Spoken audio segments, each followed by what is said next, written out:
कहते हैं ना कि किताबें आपकी सबसे अच्छी दोस्त होती है। जितनी पढ़नी है पढ़िए, बहुत जानकारी मिलेगी, बहुत इन्फॉर्मेशन मिलेगी। लेकिन अगर सब कुछ आप किताबें पढ़कर ही समझ जाएं, सीख जाएं, तो फिर स्कूल कॉलेज जाने की ज़रूरत क्या है।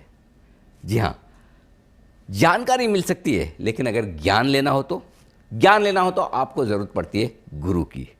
और वो भी ऐसे गुरु जिन्होंने न सिर्फ अपनी अच्छी खासी पढ़ाई की है, बल्कि पूरा अनुभव आपके सामने वो रखते कि उन्होंने क्या सीखा है, कैसे सीखा है, और उनकी जो कुछ भी सीख है उनसे आप कैसे सीखें। जी हाँ, इक्विटी गुरुकुल में हम हर हफ्ते आपको मिलवाते हैं ऐसे ही कुछ खास गुरुओं से जिन्होंने वाकई में बाजार में काफ़ी कुछ सीखा है और वो सीखकर आपको सिखाने के लिए तैयार है। और हमारे साथ हैं मोतीलाल ओसवाल फाइनेंशियल सर्विसेज के चेयरमैन और जॉइंट फाउंडर रामदेव अग्रवाल साहब।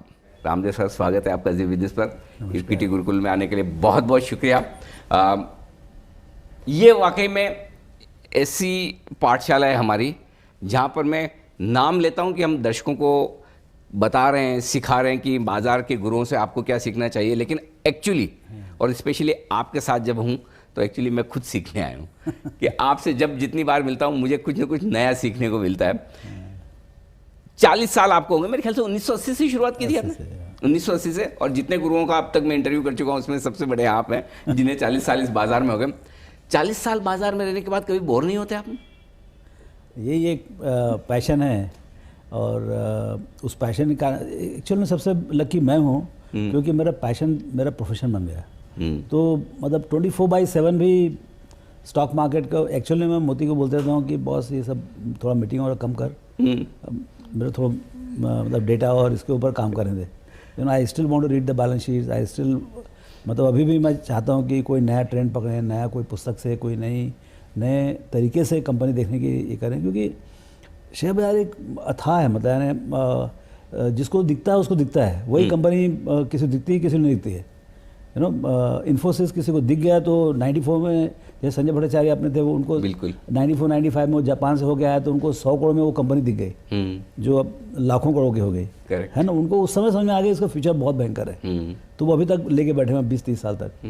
और जैसे मेरे को 95-96 में HDFC बैंक का समझ में आ गया कि ये बहुत बड़ा बैंक बनने वाला है और उसी कारण से उसमें से हमने काफ़ी पैसे कमाए। तो क्या होता है कि it's all about what you can see, मतलब बाजार में क्या दिख सकता है आपको और फिर आपको उसमें कन्विक्शन आ जाए और फिर पेशेंस कि भाई अच्छा ये पेशेंस जो धीरे धीरे डेवलप होता है। शुरू में जब हम चालू किए 87 में तो लाइक भैया खरीदे 30 रुपये 35 रुपये में 50 रुपये भाव गए, बहुत हो गया। 10 बाजार नखेगा डबल से पूछने का नहीं कौन सी कंपनी खरीदे क्या खरीदे। अब वो धीरे धीरे जो है ना वो समझ में आया कि हमने बहुत पहले बेच दिए, वही 100 गुना हो गया, 200 गुना हो गया। तो फिर धीरे धीरे और जैसे एक्चुअल में मेरा गुरु मिला 94 मतलब 87 से 94 तक एज अ चार्टर्ड अकाउंटेंट और बहुत पैशनेट होके मैं मतलब बैलेंस शीट पढ़ता था और समझता था। थोड़ी बहुत वैल्यू समझ में आती थी उसमें क्लियरली कि ये 100 का चीज़ मेरे को 50 मिल रहा है, 30 में मिल रहा है, लेकिन क्वालिटी कुछ नहीं मालूम था। मतलब सब प्रमोटर कैसे हैं, कंपनी क्वालिटी कुछ पता नहीं। EPS P देखे सस्ता दिख रहा है, बुकिश नॉलेज हाँ, बहुत बुकिश नॉलेज था और खोजते थे। और उसमें क्या था उतना अच्छा सर्च नहीं था, डिजिटल नहीं था, सर्च बहुत पुअर था। और आप यदि बैलेंस शीट पढ़ रहे हैं फिजिकली उठा के तो भी बहुत बड़ा काम कर रहे हैं। ऐसी वाली बात थी टिल अबाउट 94। फिर हमको बफेट साहब का इंट्रोडक्शन हुआ, मतलब उसके बैलेंस शीट मिला, पढ़े हमने, तब जाके आंखें खुली कि भाई आपको भी गुरु चाहिए।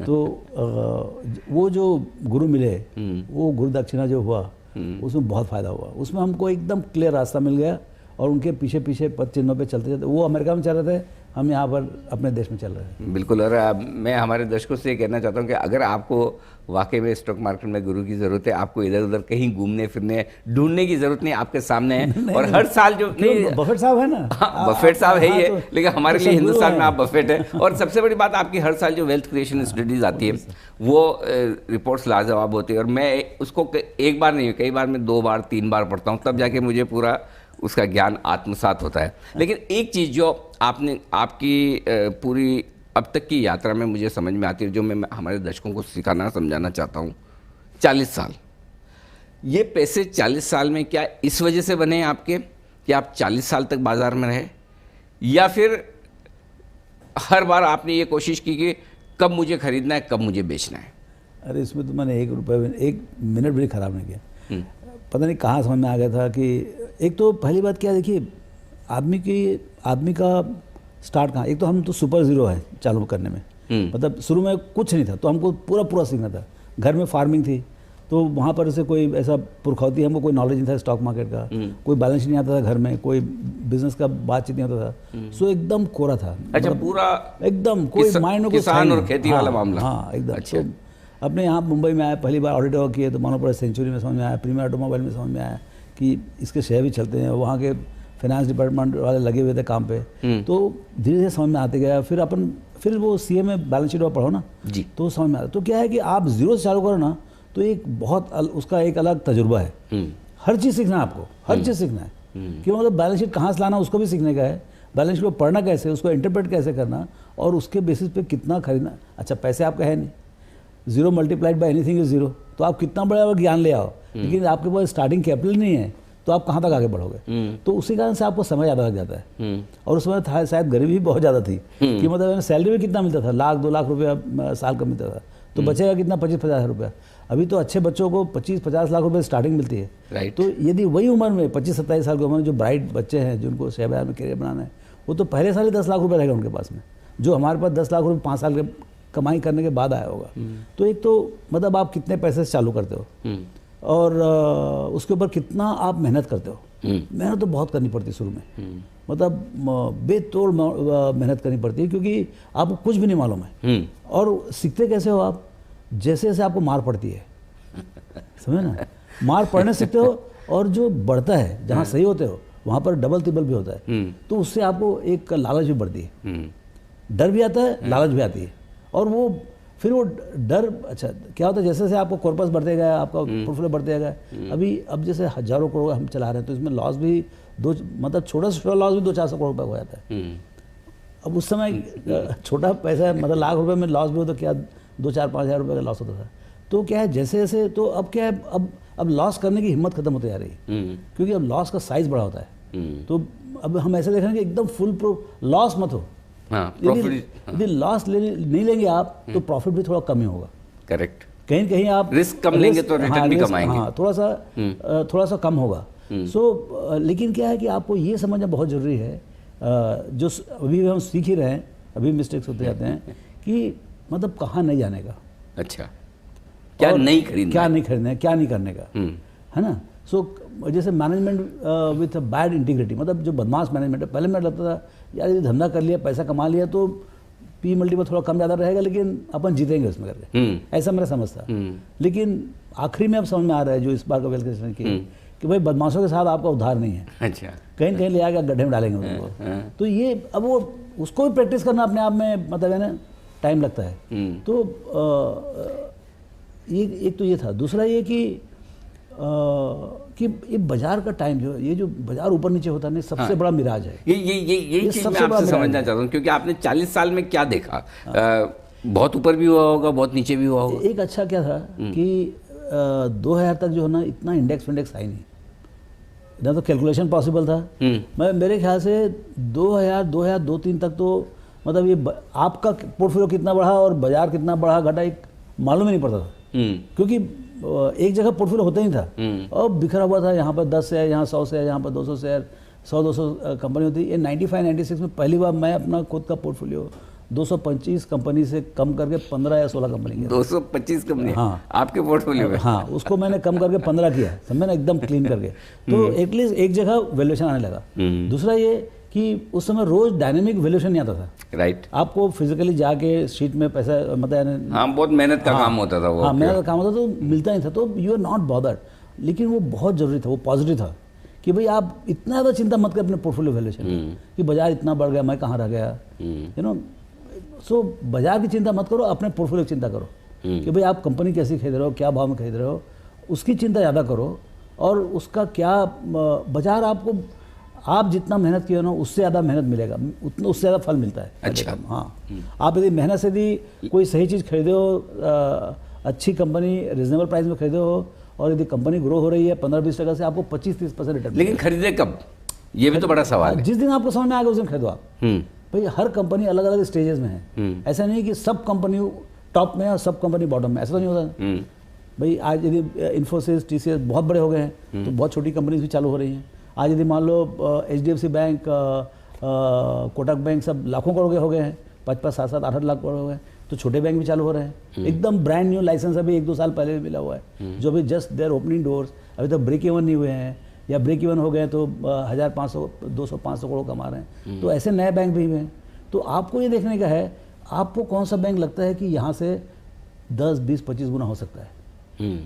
और जिस दिन वो समझ में आ जाए कि भाई आपकी जो थ्योरी डेवलप होनी चाहिए ना कि भाई कहाँ पर आपको लगता है कि पैसे बनने वाले हैं। करेक्ट, समझे ना। और कौन कमाने वाला है, आप आंख में देख के देखो कि भाई कौन कंपनी कमाने वाला है। यदि कंपनी 10 अगले 10-15 साल 20 साल में यदि 10 गुना कमाया, कोई माई का लाल रोक नहीं सकता कि आपका 10 गुना पैसा ना हो। या तो 8 गुना होगा या 12-15 गुना होगा, कई बार 20-30 गुना भी आता है। तो हमें ये सिंपल है, आपको जितना स्पीड से आपका प्रॉफिट बढ़ेगा अंडरलाइंग कंपनी का, उतना स्पीड से आपको रिटर्न आएगा। तो बाजार की चिंता ही मत करो आप अपनी कंपनी की चिंता करो, क्योंकि बाजार बहुत कॉम्प्लेक्स है, बहुत बड़ा है, बहुत सारे नॉइज आते हैं। आज ट्रम्प का ये कर दिया, चाइना ने ये कर दिया, उसने कर दिया, उसने कर दिया, उसकी चिंता मत करो, उसमें हम पागल ही रहेंगे। हम ये देखें हमारे पोर्टफोलियो में 15-20 कंपनी जो है या नई एक कंपनी लानी है, वो उसमें ज़्यादा मेहनत करें। एक जो चीज़ मैंने आपसे सीखी और कई बार मैंने ऑब्जर्व की, कई बार जब आप इंटरव्यू के लिए आते हैं तो इंटरव्यू के पहले या बाद, अच्छा आज बाजार कितना है, कैसा है, या कितना निफ्टी आजकल कितना चल रहा है, ये आपको पता ही नहीं होता। तो अभी मेरे पता नहीं है। आप एक तरफ अप्रॉक्सीमेटली मेरा मालूम है। एक तरफ आप है ना 24/7 मार्केट को जीते हो, और दूसरी तरफ इंडेक्स देखते ही नहीं। ये दोनों में ऐसा मतलब कैसे कर सकते हैं? मतलब यहाँ तो हमारे लोग ऐसे हैं, सारे दर्शक, वो रात को डाउ को सुलाने के बाद सोएंगे और सुबह उठकर निक्के को उठाएंगे, भाई चलो मार्केट खुल। तो आप ऐसे कैसे मैनेज करते हैं? नहीं भाई, मेरे पास जो है, मेरे पास जो कंपनी है वो कंपनी को मेरे को देखने का है। भाई मेरे पोर्टफोलियो में जो है, मेरा पोर्टफोलियो अच्छा कर रहा है नहीं कर रहा है। मेरे पास 20-22 कंपनी होती है, उससे ज़्यादा होती नहीं। वो 20-22 कंपनी मेरा उधार करने वाली है। बाकी दुनिया में अच्छा बाजार मान लो 1000 कंपनी, तो वो 980 कंपनी तो मैं शॉर्ट हूँ या मेरे पास नहीं है। वो 980 में दिवाली दशहरा होता है तो मेरा क्या फ़ायदा? राइट। तो इंडेक्स से डायरेक्शन पक्का मालूम पड़ता है कि बाजार अच्छा है खराब है करके, लेकिन वो मतलब वो उसका खुशी मना के बहुत ज़्यादा फायदा नहीं है। आप अपने पोर्टफोलियो पे ध्यान रखिए और आप अपना अच्छा पोर्टफोलियो करेंगे तो over a period of time बहुत अच्छा होता रहता है। पोर्टफोलियो में जनरली आप जो फोकस करते हैं वो सबसे ज़्यादा क्वालिटी पर। एक चीज़ आपने कहा कि अगर मैनेजमेंट की क्वालिटी खराब है तो अच्छा बिजनेस और अच्छा मैनेजमेंट, मतलब क्वालिटी अच्छा बिजनेस और अच्छा मैनेजमेंट, ये तो हो गया ना। मैं तो बोलता हूँ एक्चुअली में कई बार तो भाव भी नहीं रखो ना तो भी सही रहता है। मतलब 90% काम हो गया आपका, ये दोनों सही है ना। अच्छा मैनेजमेंट और अच्छा बिजनेस, ये दोनों हो गए ना। और 10 साल तक अच्छे रहे या 20 साल तक, अच्छा जनरली अच्छा ही रहता है, खराब नहीं होते। तो यदि वो अच्छे रहे, है ना, तो आपके पैसे तो बनेंगे। अब 5% से बना, 10%, 20% से बना, वो उस कंपनी के ग्रोथ के ऊपर डिपेंड करता है और क्या भाव में खरीदे उसके ऊपर डिपेंड करता है। समझे ना। तो यदि अच्छा कंपनी, अच्छा मैनेजमेंट, थोड़ा रीजनेबल प्राइस, कोई भी चीज़ आप खरीदे जा रहे हैं, इन्वेस्टिंग है, रीजनेबल प्राइस में खरीदे। ऐसे बहुत सस्ता भी खरीदने की जरूरत नहीं। कभी मिल गया बहुत सस्ता तो आपकी किस्मत की बात है। 40 साल में कम से कम आपको कितनी बार सस्ता मिला होगा? मार्केट ने 50, 70% के करेक्शन कितनी बार दिया आपके करियर में? भाई हमारे तो कितने बार पिटाई हुई ना। जैसे 0 टू मतलब हम 90 में चालू किए 1 करोड़ था, 90 में 0 था, एक आध 2 लाख था। वो बढ़ के जो है 92 में हर्षद मेहता बुलन में 30 करोड़ हो गया। 30 का 10 वाला जो है बढ़ के 2000 में 100 वाला वापस 30। अच्छा, क्रैश में 70% नीचे। हाँ, फिर 30 से 550 2008 में, और 550 से 250। वो 250 वाला भी जो है ना 16-17 तक पहुंच गया। तो ये आपके पैसे तो सीधे स्ट्रेट लाइन में बन ही नहीं सकते। यदि कोई आगे ये बोलता है तो उससे बड़ा झूठेला कोई मिलेगा नहीं। आप जान कर लो। ठीक बात। हालांकि मैं चाहता हूं कि मेरे को बिना खरोच आए, ड्रॉ डाउन बिल्कुल ना हो, वैसा ऐसा सपाट चलते रहे ऊपर 45 की डिग्री में, वो नहीं हो सकता है। वो हो ही नहीं सकता है। तो लेकिन जब इतना तेजी से गिरे, करेक्शन दिखे, तो क्या वाकई में उस वक्त हमारे रिटेल इन्वेस्टर्स को खरीदने की हिम्मत, ताकत रहती है क्या? और नहीं है तो उस समय कैसे जुटाएं वो ताकत? नहीं, खरीदने की बात नहीं है। देखिए आपके पास पोर्टफोलियो हमेशा रहता है। हाँ, मतलब हमारा तो 100% रहता है। हमको कैश जब में भी- होते ही नहीं आप। कैश में होते ही नहीं, या तो कोई कहीं से कैश आया डिविडेंड वगैरह आ जाए 10-20 करोड़ का, तो उसमें आप खरीद लो, और या फिर कुछ पुराना जिसमें कुछ ज़्यादा पैसा बन गया है या हमको बेचने का है, खराब है कोई कारण से, उसमें स्विच करने का है, तभी जाके हमको वो नए स्टॉक के लिए जगह बनता है। तो एक बार पोर्टफोलियो बना दो और फिर नया उसको- ढूंढते रहो हाँ, स्टॉक। अच्छा बाजार बहुत गया तो दुखी तो हम भी होते हैं ना, ऐसे थोड़ी दुखी नहीं होंगे, लेकिन दुख सहना ही पड़ता है, हम्म, ये पार्ट ऑफ द लाइफ है। बिल्कुल। लेकिन बेचने का डिसीजन आप कब और कैसे लेते हैं? बेचने का भी क्या है, ऑटोमेटिक टाइप का, इन द सेंस कि बहुत ज़्यादा वैल्यूएशन हो जाए। दूसरा एक एक्चुअली मेरा ज़्यादा बेचने का डिसीजन होता है नया आइडिया आता तब, अच्छा। क्योंकि देखिए पैसे तो है नहीं हमारे पास, पैसे तो वही जो है वो है, पुराने जो चल रहे हैं वो, है ना। आज के दिन में यदि आप बोलोगे, मतलब आप जैसे रेलवे कोई, देखिए आइडिया कहाँ और कब आएगा कुछ मालूम नहीं पड़ता है। जैसे आप एयरपोर्ट में बैठे हो या कोई पार्टी में गए हो, कोई पिकनिक कहीं पर हॉलीडेज में गए हो, कोई आदमी मिल के बाजू में बैठता है, वो कहानी समझाता है, समझ में आता है, समझे ना।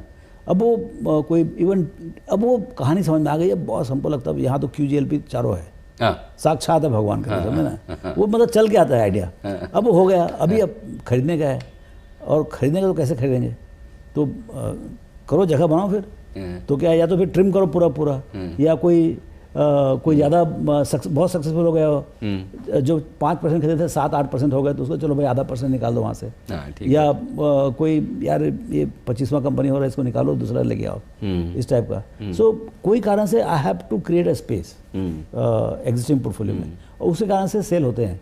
तो सेल होते दो कारण से, या नहीं चल रहा है इसके लिए, बहुत ख़राब हो गया है, मतलब जो हमारा एक्सपेक्टेशन था उसके हिसाब से परफॉर्मेंस नहीं आ रहा हो।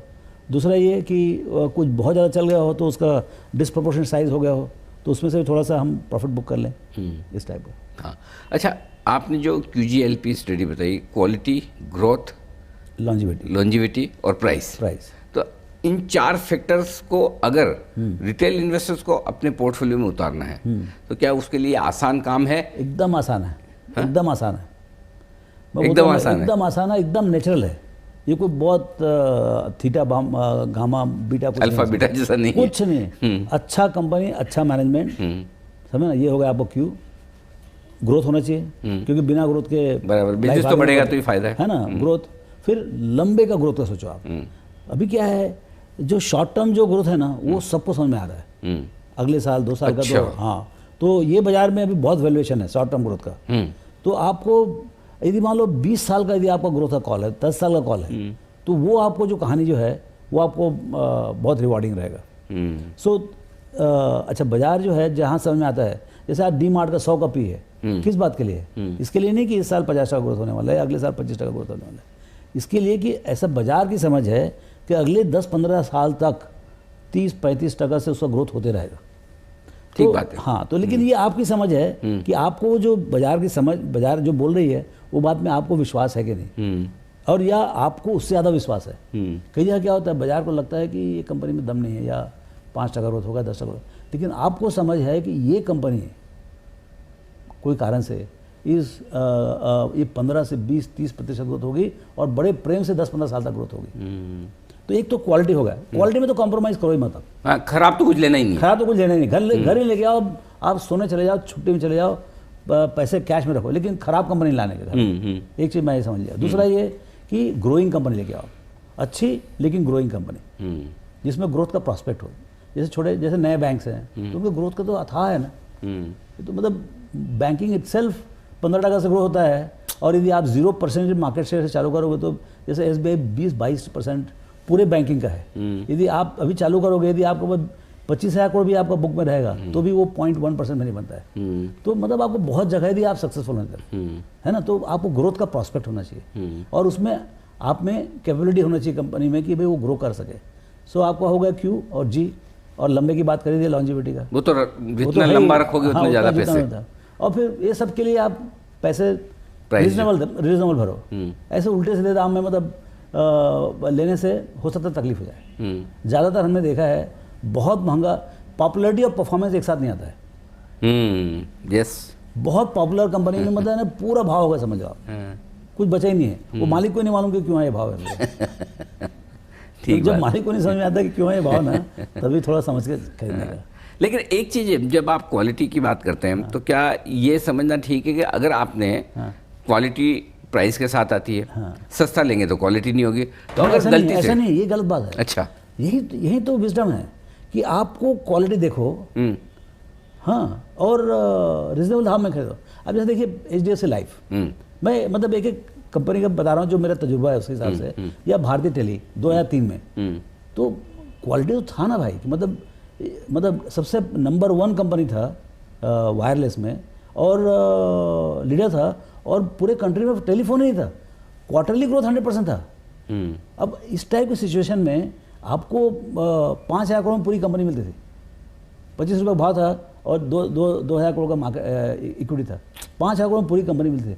अगले 5 साल में कंपनी ने कमाया 30,000 करोड़ रुपये। My God. और शेयर का दाम क्या हो गया, 50 गुना बढ़ गया। तो ये जो कहीं कहीं दिखता है। अच्छा, हर चीज़ हर आदमी नहीं दिखेगा। आप यही किस्मत में रहो कि साल में एक आध पुछल तारे दिखते रहे आपको। ठीक बात है। मतलब आपका फ्रेमवर्क तो सेट होना चाहिए। आप क्या देखिए, बाजार में क्या है, 10 लाख लोग हैं ना, 10 लाख तरीके हैं पैसे कमाने के। मैं अपने तजुर्बे से बता रहा हूँ कि मेरे लिए क्या काम करता है। मेरा दिमाग किधर शांत रहता है कि भाई मेरे को क्वालिटी दिखे ना तो आई एम इंटरेस्टेड। और आमतौर पर जो इन्वेस्टर्स जिन्हें तजुर्बा कम है, समय कम है, समझ कम है, फिर उन्हें कैसे पैसे बनाने हैं बाजार में? या तो वो खुद ही मेहनत कर लें, या फिर पैसे हमको दे दें। दूसरा तरीका ज़्यादा आसान लगता है, जो मैं भी करता हूँ। नहीं, वो तो आसान है क्योंकि हर आदमी का अपना प्रोफेशन है। आपको हम लोग को इंटेलिजेंस फुर्सत नहीं है, तो कंपनी वालों को देखेगा। सही बात। कोई कंपनी कंटिन्यूस खोज करते रहे ना, नया ट्रेंड देखते रहे। जैसे अभी आया तो मैं रुचि शर्मा को सुन रहा था 1 घंटे का, कि भाई नया ट्रेंड क्या क्या है, कोई एक आध ट्रेंड तो समझ में आ जाए जिसके बेसिस पे हम कुछ आइडिया बनाएं। तो ये क्या है कि मतलब ये कंटिन्यूस सर्च है। कहाँ से आपको क्लिक होगा? हाँ, कहाँ से क्लिक होगा। अच्छा, आप अलग ढंग से करेंगे ना, तो ही आगे आपको नया आइडिया मिलेगा।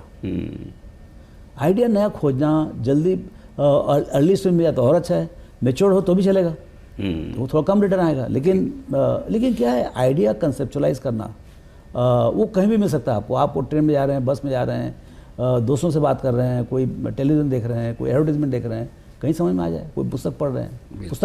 मेरे को पुस्तकों से बहुत आइडिया मिला, पढ़ कर वाकई में। हाँ, एक दो पुस्तक पढ़ो तो कुछ ना कुछ आइडिया मिलता है। हाँ, ठीक बात है। तो 2 चीज़ें सबसे खास, पहला, अगर आपको कोई भी शेयर खरीदना तो उसकी क्वालिटी बहुत बढ़िया होनी चाहिए, क्वालिटी कंपनी की, क्वालिटी मैनेजमेंट की। और दूसरा, ग्रोथ। अगर ये 2 फॉर्मूला आपने लगा दिए तो फिर उसके बाद आपको जितने लंबे समय तक रहेंगे उस कंपनी में उतना आपको रिटर्न मिलेगा। और बस ठीक है, बहुत सस्ता ना भी मिले तो कोई बात नहीं, बहुत महंगा ना खरीदें। अगर इतना फॉर्मूला लगा देंगे तो आपको हिंदुस्तान के बाजारों में वेल्थ बनाने से कोई रोक नहीं सकता। ये ज्ञान मिला है आज हमें रामदेव अग्रवाल साहब से। एक चीज़ और, जी सर। आप गलत हो गए जी, गलत भी हो सकते हो आप। यदि क्वालिटी सही है, मैं क्यों बोलता हूँ क्वालिटी जरूर है, यदि क्वालिटी है तो आपको एग्जिट है, आगे पीछे कभी न कभी हाँ, मौका मिलेगा। 10-20% नीचे बाहर निकल सकते हैं, जीरो नहीं होगा आपको पैसा। सही बात है। तो वो बहुत जरूरी है कि भाई आपको प्लान भी होना चाहिए कि भाई कुछ एक एग्जिट है। भाई गलती हो गया, गलती तो होने ही वाला है, वो भी पक्का है, गलती होगा तो भी आपको लाइफ सेफ है। सर बिल्कुल, बहुत बहुत शुक्रिया सर आपका हमारे लिए वक्त निकालने के लिए। और मैं उम्मीद करता हूँ कि हमारे दर्शकों को आज वाकई में इक्विटी गुरुकुल में आपसे बहुत कुछ सीखने और समझने को मिला होगा। तो आज के इक्विटी गुरुकुल में इतना ही, मिलेंगे आपसे फिर से। नमस्कार।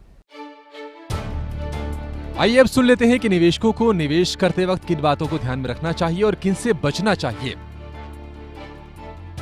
क्या करें? शेयर की डिलीवरी, फंड ट्रांसफर में गड़बड़ी होने पर शिकायत जरूर करें। डीमेट या फिजिकल जिसमें ट्रेड करना है, ये ब्रोकर को जरूर बताएं। किसी भी मामले का निपटारा हो तो रीजनल इन्वेस्टर सर्विस सेंटर में शिकायत करें। क्या ना करें? गैर पंजीकृत ब्रोकर के साथ सौदा ना करें। शर्तें एवं नियम जानने के बाद ही कागजात जमा करें। अफवाहों और टिप्स के आधार पर ट्रेडिंग ना करें।